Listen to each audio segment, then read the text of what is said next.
Flop పడ్డది, దిల్ రాజుగా బొక్క పడ్డది.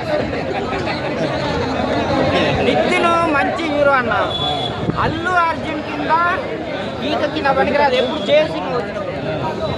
ఇప్పుడు మంచి హీరో అన్న,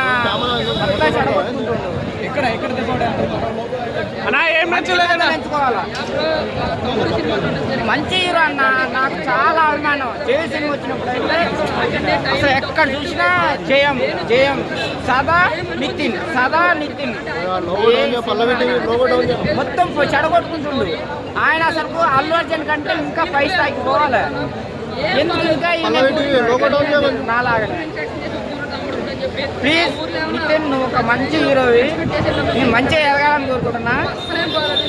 ఏదో ఒకడు టైంపాస్ కోసము లేకపోతే డబ్బుల కోసము నాకు ఏ అవకాశాలు రావట్లేదు కదా, ఏదో ఒకటి తీయడానికి మాకు మంచి పేరు రాకుండా ఎందుకంటే చెడ్డ పేరు తెచ్చుకోకనేది నా ఉద్దేశం. అలా ఏంటన్నా సెంటిమెంట్ వచ్చలేదా? నేనేం చెప్పనన్నా, నేను ఒకటే చెప్తున్నా, విలన్కి ఏమో ఇట్టుపడదు, మంచిగా చేసి ఒప్పుకోవాలి. విలన్కి ఇట్టుపడది, హీరోకి ఫ్లాప్ పడది, దిల్ రాజుకు బొక్క పడదు. అయితే చూసినా కూడా మాకు ఇంత దారుణంగా అనిపించలేదు. ఏంటి అంటే అక్కడ వదిన ఇక్కడ అక్క అంతే తేడా, మిగతా అంతా సేమ్ టు సేమ్, చాలా రొటీన్గా ఉంది. అసలు స్క్రీన్ ప్లేలో ఏమైనా కొత్తగా ఉందా అంటే స్క్రీన్ ప్లే కూడా ఏం లేదు. బ్యాక్గ్రౌండ్ మ్యూజిక్ ఏమైనా బాగుందా అంటే బ్యాక్గ్రౌండ్ మ్యూజిక్ కూడా ఏం లేదు. చాలా చండాలంగా ఉంది.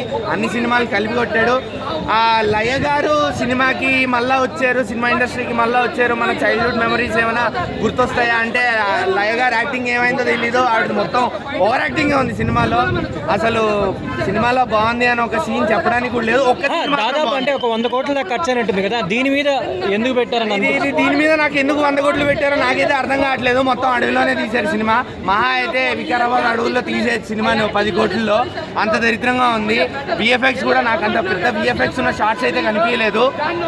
సో 100 కోట్లు అయితే దండగా పెట్టారు. 100 కోట్లు మా డబ్బులు, టికెట్ డబ్బులు కూడా నేను కూడా తీసుకుంటాను.